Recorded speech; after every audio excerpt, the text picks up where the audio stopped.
Perimeter से कोई मतलब है नहीं, टोटल सरफेस एरिया से। आपको डाइस का मेन वो समझना है कि आखिरकार डाइस में हमें जानना क्या क्या है। और आप जानते हैं कि दुनिया में सबसे मशहूर अगर किसी का पासा था तो उस शख्स का नाम शकुनी। हुआ क्या है समझो, मैंने एक डाइस लिया, फेंका। जब फेंका तो एक बार मुझे ये दिखा 1 4 6 दिखा। तो मैं आपको बता दूं, जब भी कभी दो डाइस, एक डाइस की 2 या 3 कंडीशन में 2 फेस कॉमन आए तो बस इतना ही जानना है कि जो फेस कॉमन नहीं होगी वही ऑपोजिट। जय हिंद डियर सीयूटी एस्पिरेंट्स। देखिए दोस्तों, आपके लिए रीजनिंग में, आपको पता है कि अरिथमेटिक रीजनिंग दोनों आपके लिए इंपॉर्टेंट है, और रीजनिंग में बड़ा इंपॉर्टेंट टॉपिक आज मैं लेकर आया हूं आपके लिए, जो है डाइस। एक क्लास, ये एक वीडियो आपके लिए मैं आजीवन की बात करता हूं। अभी तो आप सीयूटी देंगे, बाकी आपको फिर कभी डाइस पढ़ना नहीं होगा। तो पहले हम ये समझते हैं कि आखिरकार डाइस किस चिड़िया का नाम है, डाइस कहते किसको हैं।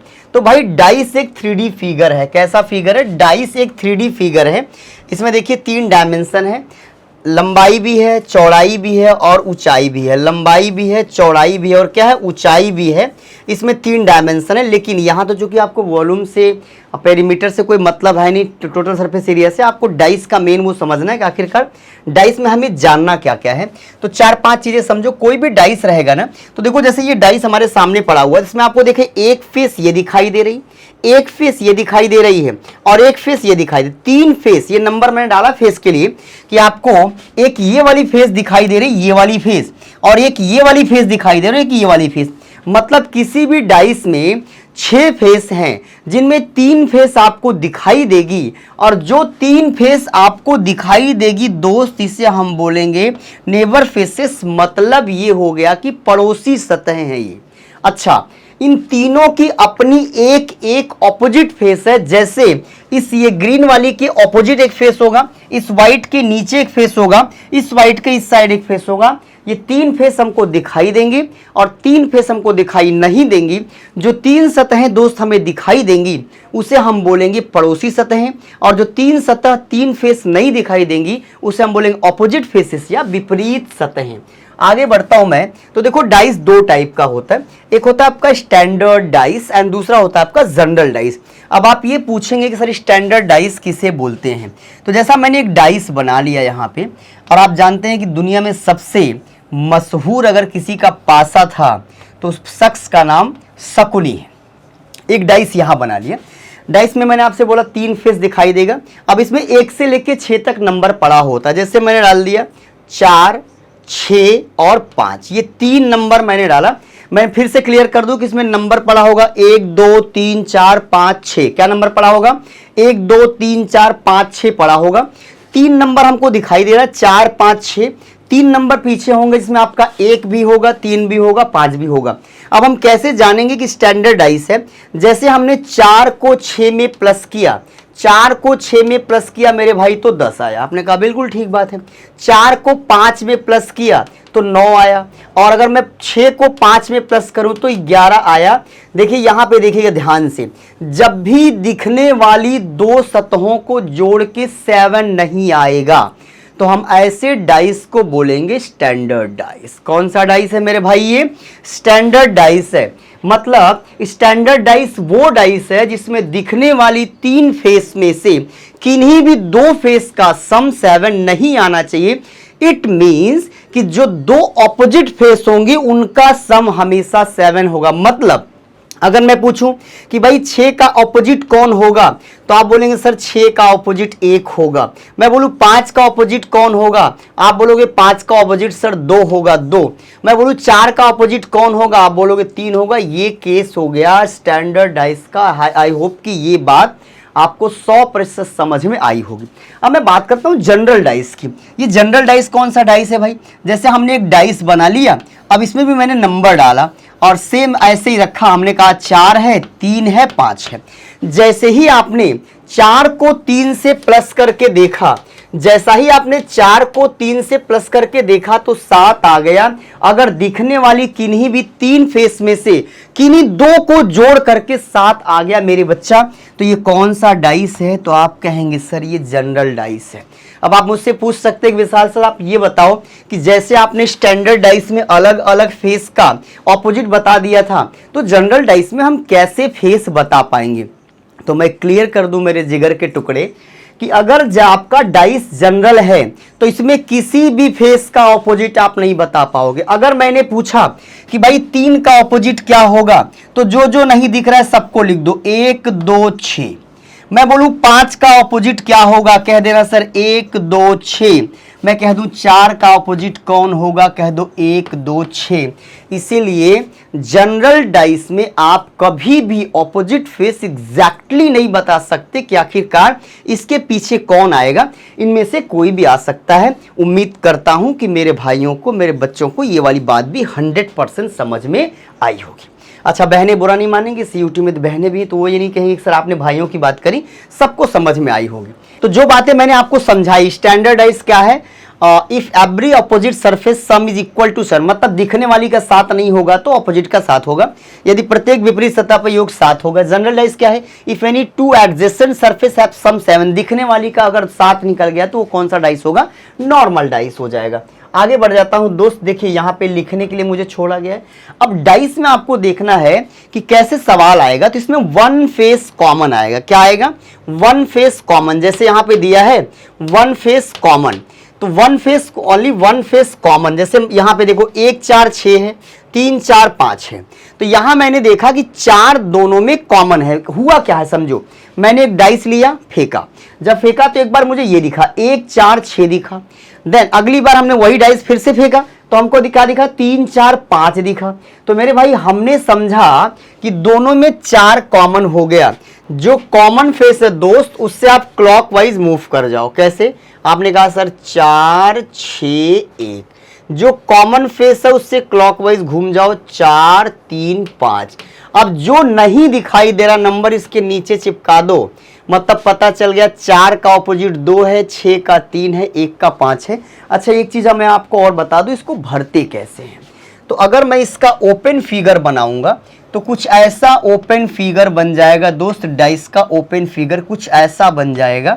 ये हो गया आपका, मैंने ऐसे रख दिया भाई, देखो ये पूरा का पूरा डाइस मैंने खोल दिया, ये पंच था, ऐसे खोल दिया तो फैल के इस रूप में आ गया। तो देखो 4 का ऑपोजिट कौन है दोस्त, तो आपने कहा सर 2 है। अब यहीं से क्लॉकवाइज मूव करना, क्या लिखा था 4 6 1, 4 6 1। फिर यहां से क्लॉकवाइज मूव करना, क्या लिखा था 4 3 5। देखना भाई, आपने समझ लिया, 1 का ऑपोजिट 5, ठीक बात है, 1 का ऑपोजिट 5, 6 का ऑपोजिट 3, 4 का ऑपोजिट 2।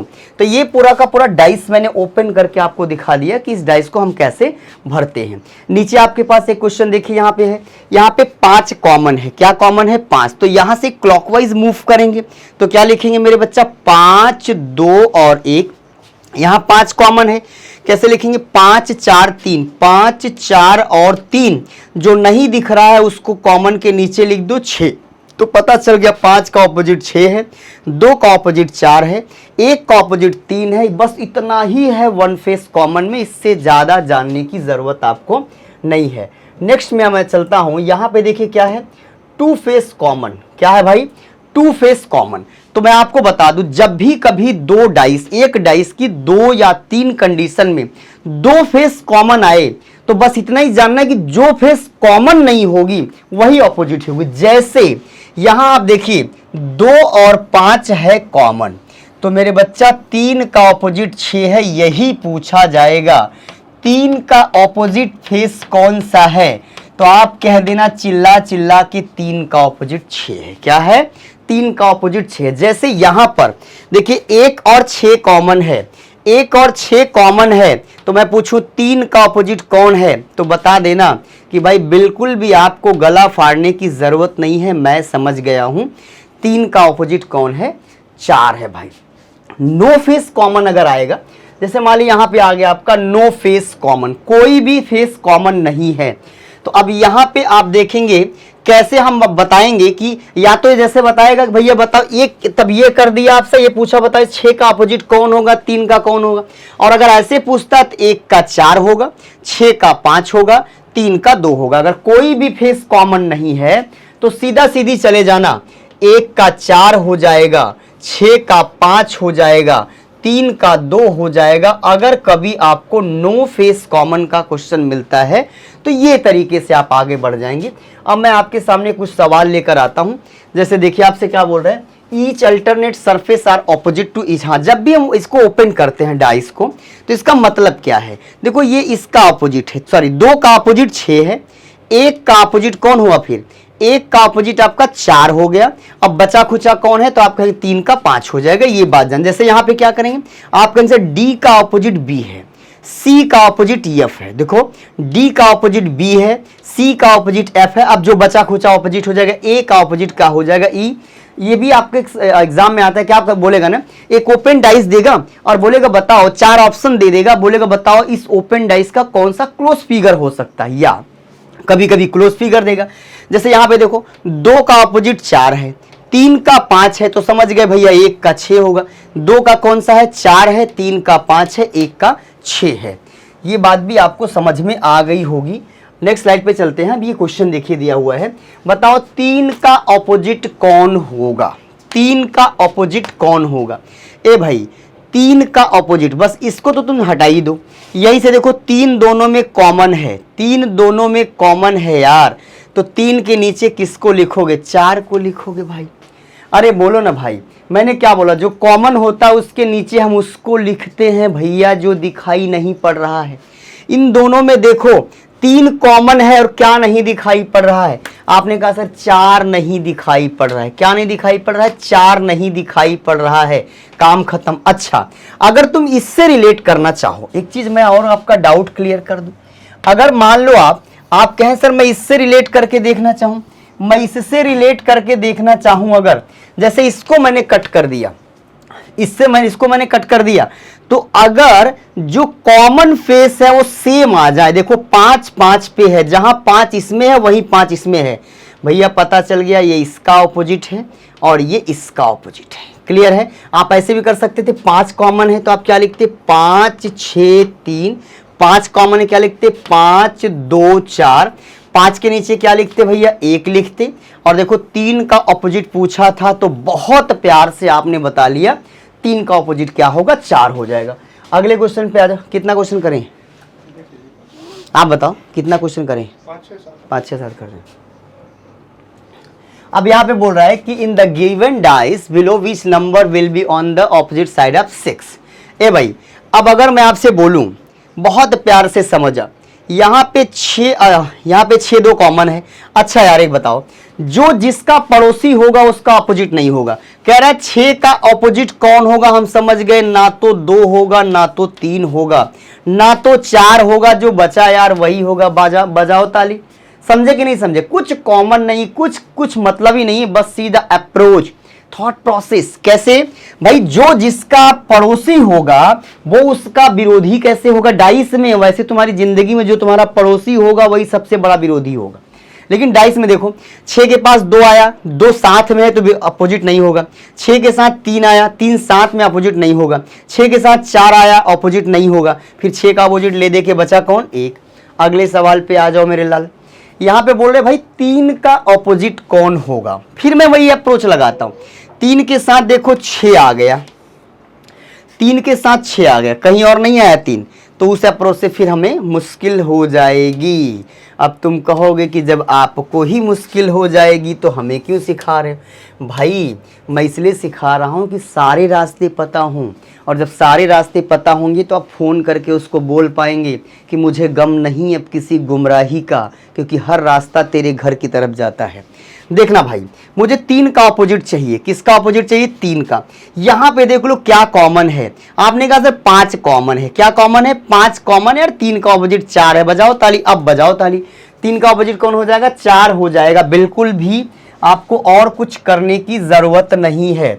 यहां पे भी बोला 3 का ऑपोजिट कौन है भाई, 3 का ऑपोजिट, इन दोनों को देख लो, केवल इनमें 3 कॉमन है, 3 कॉमन है, दिख कौन नहीं रहा है, 4 नहीं दिख रहा है।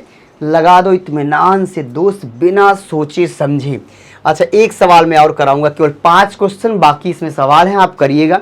नीचे दिए गए पासे की फलक पर 3 बिंदु हो, कितने बिंदु हो, 3 बिंदु हो, तो 3 का ऑपोजिट देखो, ऊपर कितना है, 6 है, 6 है, 6 6 कॉमन हो गया, और कोई कॉमन, 3 3 कॉमन हो गया, 6 6 3, 6 कॉमन है, 3 भी कॉमन है, तो 4 का 2 होगा, ऊपरी फलक पर कितने बिंदु होंगे?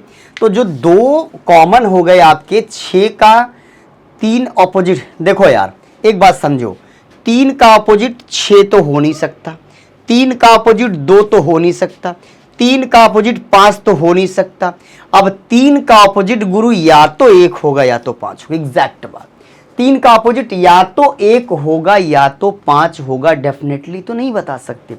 तो ये रहा दोस्त डाइस का कॉन्सेप्ट और डाइस के क्वेश्चन। अगली वीडियो में मैं आपके लिए ऐसे ही इंपॉर्टेंट टॉपिक लेकर के आऊँगा और बहुत इंटरेस्टिंग तरीके से मैं आपको पढ़ाऊँगा, क्योंकि मैं जानता हूँ कि मेरा 12वीं पास बच्चा है, उसका माइंड लेवल क्या है और CUT में टॉप कैसे करना है, मेरे सब्जेक्ट में 100% कैसे ले आना है, ये सारी चीज़ें सिखा दूंगा। और एक गारंटी के साथ बता रहा हूँ, कुछ भी बाहर नहीं आएगा, इतना किसी कमीशन की वास्तव में ... नहीं है। ऑल द बेस्ट दोस्तों।